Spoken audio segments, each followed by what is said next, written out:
Do you really want to improve your writing? Do you want to give wings to your writing? Must watch today's video till the end as I have something very important to share with you. Do you know there are some parameters of IELTS writing checking?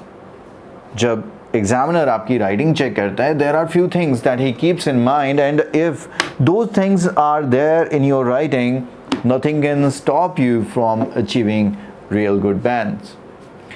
हमने शायद ये चार band descriptors में चारों options read कर रखे हैं कि आपको टास्क रिस्पांस का ध्यान रखना है, आपको क्वेश्चन एंड कोहेरेंस का ध्यान रखना है, आपको लेक्सिकल रिसोर्सेज का ध्यान रखना है और सबसे इम्पॉर्टेंट आपको ग्रामेटिकल रेंज शो करनी है। ग्रामेटिकल रेंज की अगर मैं बात करूं तो आज का ये मेरा टॉपिक स्पेसिफिकली ग्रामेटिकल रेंज पर ही है। आप नोटिस करके देखिए, आपका राइटिंग में स्कोर अगर 5.5 है और इम्प्रूव नहीं हो रहा है तो इसका मेन रीज़न तो यही है कि आप ग्रामेटिकल रेंज शो नहीं कर रहे हैं। ग्रामेटिकल रेंज का मतलब ये होता है कि आप कितने अलग अलग तरह से सेंटेंसेस को बना सकते हैं। आपको अगर ये आता है तो एग्ज़ामिनर को ये शो होता है कि आप एक अच्छी लैंग्वेज एबिलिटी रखने वाले स्टूडेंट हैं। जिसकी लैंग्वेज एबिलिटी लिमिटेड होगी उसकी ग्रामेटिकल रेंज भी लिमिटेड होगी। बहुत अलग अलग तरह से सेम चीज़ को आप एक्सप्रेस नहीं कर पाओगे। एंड इन कॉन्ट्रास्ट अगर आपकी लैंग्वेज एबिलिटी काफ़ी अच्छी है तो आपकी रेंज इन ग्रामर भी काफ़ी ज़्यादा देखने को मिलेगी। तो मैं यहाँ पर आपके साथ कुछ ऐसे ट्रिक्स शेयर करने जा रहा हूँ कि अगर आप अपनी बहुत ज़्यादा लैंग्वेज ओवरऑल या होलिस्टिक इम्प्रूवमेंट नहीं भी ला सकते हैं तो मेरी ये कुछ बताई चीज़ों को अगर आप ध्यान में रख लेंगे तो आपका राइटिंग का 0.5 नहीं 1 बैंड का जंप श्योर है। मतलब जो भी स्ट्रगल कर रहा है 5.5 पे उसका 6 बैंड पक्का आएगा। आइए देखते हैं आप क्या कर सकते हैं। तो अगर आपको अपनी राइटिंग को इम्प्रूव करना है तो सबसे पहले कुछ डिफरेंट टाइप ऑफ सेंटेंसेस का इस्तेमाल करना शुरू करें और उसमें सबसे पहले मैं कहूँगा आपको इंट्रोड्यूस करना चाहिए व्हेन इट कम्स टू। अगर हम इस चीज़ की बात करें when it comes to face communication, ये एक बहुत प्यारा फॉर्मेशन है जो आपको सेंटेंस बनाने में हेल्प करता है। दूसरा, आप कंडीशनल्स का इस्तेमाल करें। इफ़ आपको कंडीशनल सेंटेंसेस बनाने में हेल्प करते हैं, जितने ज़्यादा तो मैं नहीं कहूँगा, अगर आप एक भी या 2 भी कंडीशनल सेंटेंस अपनी राइटिंग में इंट्रोड्यूस करेंगे तो बहुत स्ट्रॉन्ग इम्पैक्ट आता है एग्ज़ामिनर के ऊपर। आप मोर लेस सेंटेंस बनाइए।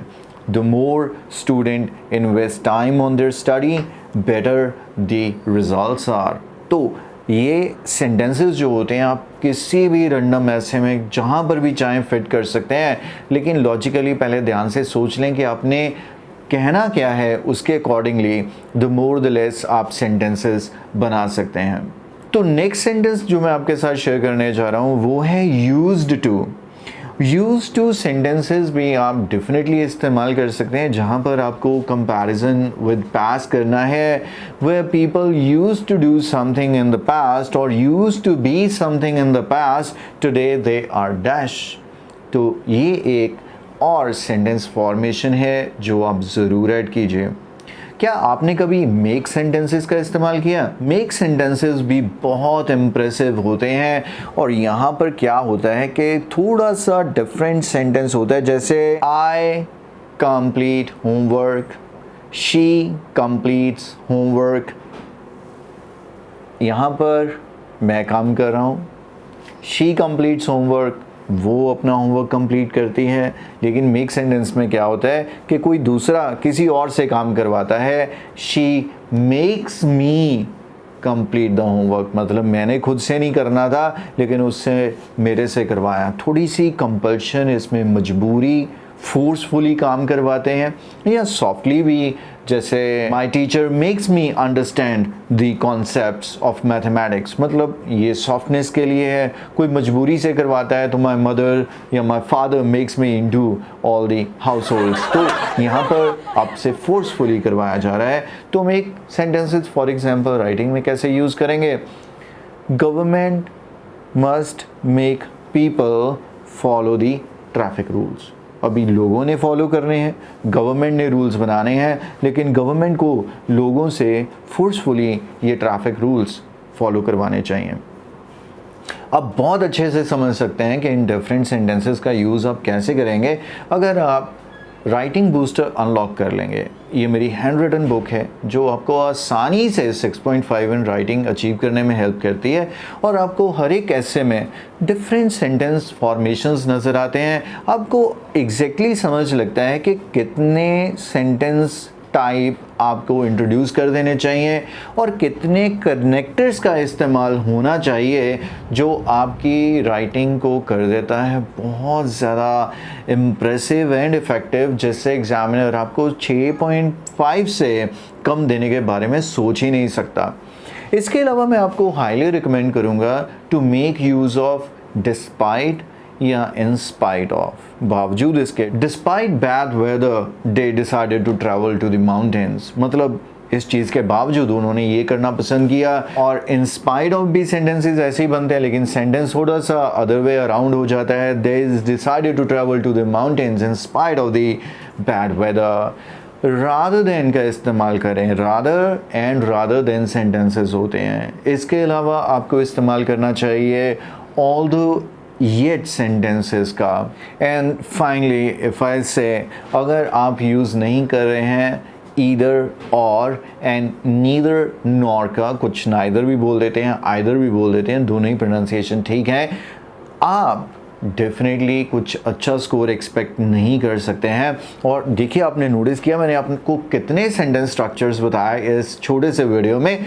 आप इनमें से अगर आधे भी इंट्रोड्यूस कर लें, जो अगर आप नहीं कर रहे हैं, तो वंस अगेन आई रिपीट, आपको बैंड लेने से एग्जामिनर कभी रोक ही नहीं सकता। And I really think this video help you. लेकिन मुझे आपसे एक चीज़ चाहिए, और वो ये कि आप इन डिफरेंट फॉर्मेशंस को ध्यान में रखते हुए कमेंट सेक्शन में एक एक सेंटेंस ज़रूर शेयर करें, so that I get to know that how good you are at making the sentences. अगर तो वो सेंटेंस करेक्ट होगा तो आपको मिलेगा मेरी तरफ से एक हार्ट, दैट इज़ लाइक, और अगर वो गलत होगा तो मैं उसे लाइक नहीं दूंगा। और यही चीज़ आपका कॉन्फिडेंस डेवलप करेगी कि आपको कितने अच्छे से ये सारे सेंटेंसेस आते हैं, या आपको ये पता चलेगा कि अभी आपको और कितनी मेहनत करने की ज़रूरत है to improve your grammar. Remember, grammatical range is the key to score well or beyond expectation in IELTS writing, and I hope you will definitely take care of this aspect. This is very much all. Take a good care of yourself. Bye-bye for now.